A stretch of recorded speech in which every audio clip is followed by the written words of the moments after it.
Oi, oi! Hoje vamos fazer um pãozinho maravilhoso. Eu apelidei de pão keto integral, porque ele realmente lembra muito o sabor de um pão integral e você nem vai sentir falta de comer aquele pãozinho de manhã e tudo mais. E o melhor de tudo é que ele não é à base de queijo, então muitas pessoas que têm alergia ou alguma coisa assim também vão ficar super felizes com esse pãozinho.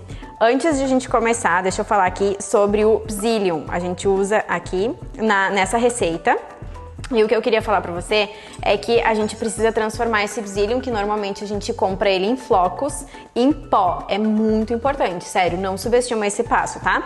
O que eu faço? Eu já fiz, já deixei ele pronto. Eu usei essa parte aqui do mixer pra deixar ele mais em pó assim, tá? Então, olha só.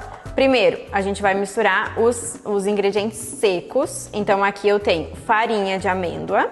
Eu vou colocar um pouquinho de sal, que eu já deixei separadinho aqui. Aí eu vou misturar o psyllium, vou colocar ele aqui dentro junto. Eu sempre gosto de misturar os secos primeiro, porque depois vai deixar tudo mais uniforme. Deixa eu buscar aqui de novo. Agora eu vou misturar a goma xantana, mas ela é super opcional, tá? Então, se você não tiver, não se preocupa que vai dar super certo também. Vou colocar um pouquinho. Esse medidor aqui é de 1/4 de chá e eu coloquei tipo 1/3 dessa quantidade. Desse 1/4 de colher de chá. E vou misturar, ainda não, porque eu vou colocar o fermento. Olha só, deixa eu falar uma coisa super importante sobre o fermento. A maior parte dos fermentos que a gente encontra tem um super T de transgênico. Procure por uma opção que não tenha, como esse daqui, não vou fazer muita propaganda porque eu não tenho pra isso, mas olha só, esse aqui não tem o T de transgênico e tem um orgânico que também é muito legal, você encontra nos melhores empórios naturais. Vamos colocar aqui o fermento e agora sim, misturo os secos até que fique tudo bem misturadinho, que daí depois vai facilitar na hora de ficar tudo realmente bem uniforme.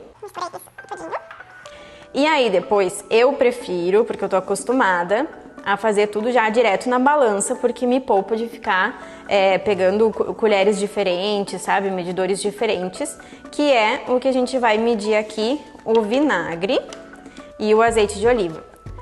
Uma pausa para falar desse azeite de oliva maravilhoso. Ele é feito aqui no Rio Grande do Sul, sou gaúcha, né?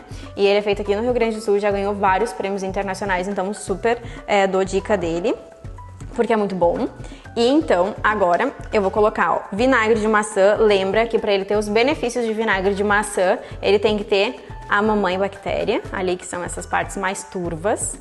Aí eu vou colocar... Deixa eu confirmar. São 7 gramas. Então aqui, ó, já tô com a balança e eu vou medir aqui direto no pote mesmo os 7 gramas de vinagre de maçã, tá? Ó, 7 gramas. Deixa eu falar outra coisa. Antes de começar o preparo, eu já tinha aquecido até ferver um pouco de água para depois misturar a água. Ela precisa estar quente, mas não fervendo, entendeu? Por isso que a gente deixa a água esquentando antes de a gente começar todo o processo. E é super rápido, vocês vão ver. Aí depois a gente adiciona o azeite de oliva. Deixa eu confirmar aqui, tá? Então aqui eu também vou, ó, tudo direto na balança, que eu não preciso misturar, pegar a colher, nada, tipo, super facilita a vida, tá? Então... Aí, agora vem a parte que eu vou colocar a água que já estava fervendo, então agora ela está quente. Para cada 75 gramas de farinha de amêndoas, a gente vai misturar meia xícara de água. Então aqui eu tenho... Aqui tinha 155 gramas de farinha de amêndoa, tá? Então eu vou colocar 2 xícaras de água. 2 meia xícara, né? Então é 1 xícara. Deu. Aqui. Coloca isso. Aí depois eu vou tirar aqui da balança para facilitar a vida. E só mistura. Olha só, pra dar certo, não mistura demais, tá? Isso é outro detalhe, que pra ele dar certo, pra ele ficar fofinho e tudo mais, você vai mexer, mas você não vai mexer demais. Mexe até tudo ficar bem incorporadinho. Mas não mexe demais, senão ele fica borrachudo, ele fica ruim. Ó. E já tá quase pronto.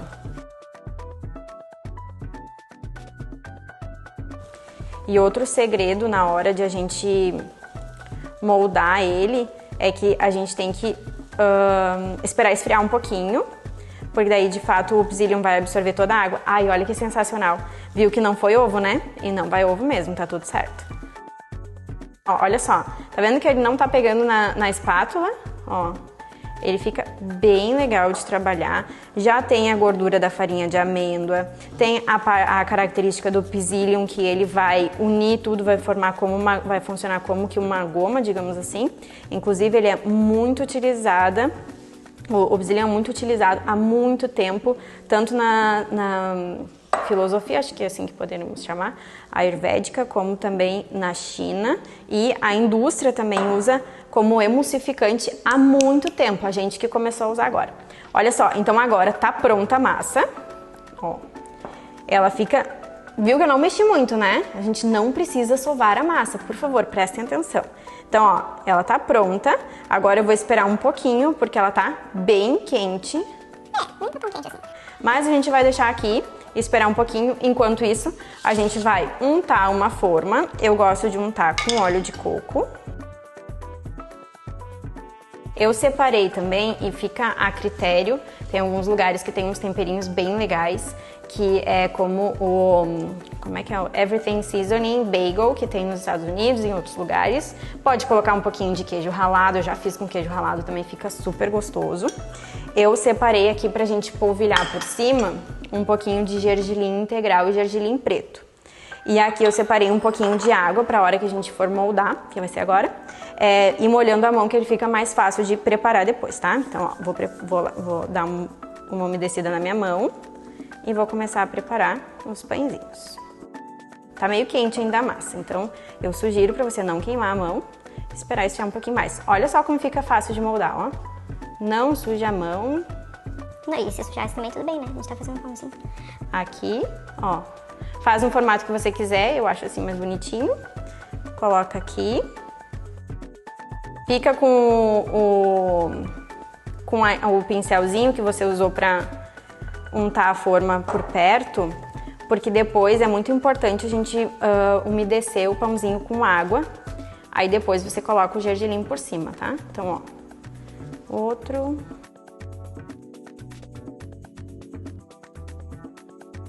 Digamos que uma receita padrão, que inclusive tem lá no meu Insta, o que a gente vai colocar o rendimento é ali de umas 6 unidades mais ou menos. É um tamanho bom e você vai poder comer mais de um, e sem precisar ficar controlando tanto assim. Ó. Ah, e olha só, para congelar, congela depois de assado, não congela a massa assim. Porque que acontece? Primeiro que o psyllium ele absorve água, então eu sinceramente não correria o risco de saber como é que ele fica se a gente não tiver assado ele já antes, tá? Então, assa ele, eu já fiz isso de deixar ele assado antes e daí congelar, super funciona. É muito bom de já ter pronto, caso não deu tempo de preparar alguma coisa, você já tem. Agora vai dar um super pãozinho aqui, porque eu errei um pouco a proporção da massa. Tá prontinho. Deixa eu tirar isso aqui. Ó, super rápido, né? Agora eu vou pegar o pincelzinho, vou dar uma pincelada aqui em cima.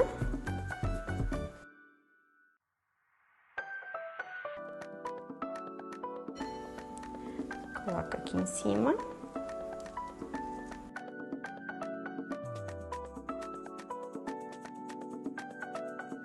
Olha, agora tá pronto. Eu vou colocar ele no forno, o forno já estava pré-aquecendo ali. Eu vou colocar ele no forno por mais ou menos 45, 60 minutos, depende muito da região, qual a temperatura na região, qual a temperatura do seu forno, mais ou menos 45 a 60 minutos. Deixa ele lá, você vai ver quando ele começar a ficar bem douradinho. E aí tá pronto. A gente pode tirar, espera um pouquinho pra tirar da forma, mas eu já te mostro. Olha, agora ele já está pronto, nosso pãozinho. Eu quero mostrar pra vocês como ele cresceu, olha a altura, e como ele tá macio. Eu já cortei, né? Tava quase esquecendo de gravar porque o cheirinho tava tão bom.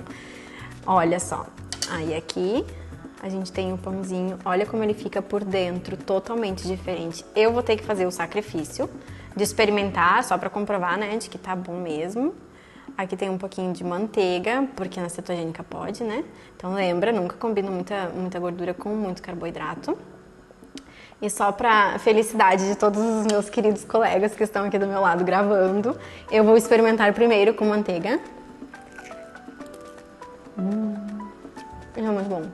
Então, por favor, tentem, vale muito a pena.